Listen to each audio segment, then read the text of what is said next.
It is stop 4 of the World Surf League's Championship Tour. The big heat now, Kolohe Andino, Josh Kerr and Jesse Mendes, the wild card to make up the 3-pack here in the round 1 encounters. But also I feel like this is a kid that we should watch at this event. He has been surfing amazing on his backhand, this generally being that left-hander, although here we are seeing a right from Jesse Mendes. And this kid has been on point too, coming through that World Qualifying Series Australian leg as number 1. He was able to win a big event there, surfing so well, and has been given opportunities to compete on the Championship Tour, see if he can keep himself in that top 10 rank on the qualifying series at the end of the season. And he could be on a full-time position on the Championship Tour. As you see Josh Kerr, big float attempt, and comes down with a ton of speed. Beautiful flow.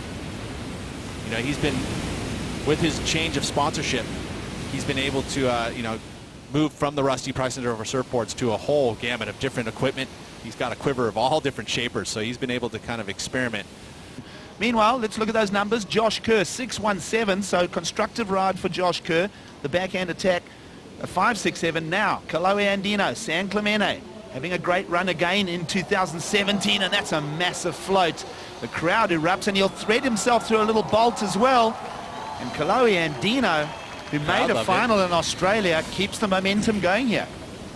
Nice work there. Now, giving the judges something to look at, a little bit different. You see, and he's doing that floater maneuver, the backwash lifting him, so a little excitement there. Comes down. I mean, you saw that it was just a full 8-foot drop down into the flats. He does it with control. How's this little wedge, too? He takes off, and you can see it building momentum down the line, attacks that first turn, and then floats all the way down to the flats, and then finds a little barrel and tucks in. Not the cleanest of exits, so that'll affect the score slightly. Even though he did find that tube time, you want to come out of the barrel clean, which he didn't on that occasion. But that floater was pretty amazing. Again, drone angle, looking directly down on top of it. And the crowd loved it. And that's just the crowd seeing and knowing how ultimate the tube ride can be. Speaking of confidence, your pit boss, Stephen Bell, saying how you surfed a really smart heat. I guess so. You know, it's good when you get called smart. I guess. I don't know. You're just trying to stay in the rhythm, find the rhythm, stay calm. Attempt to lose control. You hear all the crowd screaming. You feel like claiming, even though it's not a good wave. But you want to get them going even more. It's pretty funny. So yeah, I mean, I like it here better than the wave that we had in Rio the last few years, because I mean it's more manageable. There's more open face. You can really draw your turns more. Of the positives of moving from the central urban zone of Rio de Janeiro out here to Saquarema. Meanwhile, during that interview, Jesse Mendes getting some good work done on this end section, Pete. Yeah, and you can tell that the crowd loves him. You see this turn lit them up. They love seeing their boys do well here. Jesse, one of the crowd favorites. It's like each and every heat you're drawn to, because there could be that rookie or that face that we wouldn't necessarily see be at the top of the draw can get there. Well, Josh Kerr finds himself down at 36 on the Jeep leaderboard. Very uncharacteristic for an athlete that has finished in the top 10 for multiple seasons on end. And here we go, the man that's leading the qualifying series and has been invited here into the draw at the Oi Rio Pro. Jesse Mendes, little in and out, leading this heat here. Put together 2 numbers. A 6.33 is the best of them, a 5.67 add to that. But he is out in front over Kolohe Andino and Josh Kerr. We are moving to the middle part of the heat here, Pete.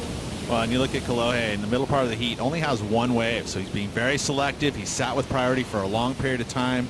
You see Josh Kerr sitting on the right-hander on the inside, trying to give himself a ton of opportunities, which he has done. And look at this air section. He pulls this off, you can see himself right in contention to take the lead, but instead it's a throwaway score. He's happy to roll his sleeves up and have a go at the world's best, and one of the reasons why we have him here. Kolohe Andino, mid-size wave. It's going to feed itself onto the bank. Let's see if this works for him. Laces it together. The answer's no. So Kolohe Andino, 2 little throwaways there. We're still in Brazil, so the water temp's kind of similar. The salinity is going to be very similar, but overall it's a totally different style of wave.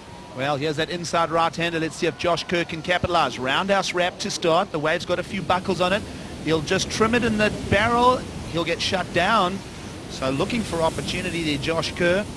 World Surf League making strives to give those opportunities, those wild cards to guys like Jesse Mendes. Well, opportunity for Josh Kerr here as we track his live action. Big hack, we love that from Josh Kerr. Now can he back it up? There's a little boost float. Floats very similar to Kolohe Andino earlier, and now stitches that together. That could very well be the best wave of the heat thus far as we transition to Jesse Mendes. Other side of the peak for the young man leading the qualifying series in 2017. That wave tapers out, so all the points on that exchange in Josh Kerr's favor. 325ths in a row for Josh Kerr is just not part of his lineage, right? No, you know, and sometimes it'll take a wave to change that all for you. And this looks like a great wave. And he didn't overcook it. You know, he got the nice solid outside turn, the nice layback snap. A lot of points on offer for that. And then the float too. Oh, look at that section just dredge out, and then the finish complete.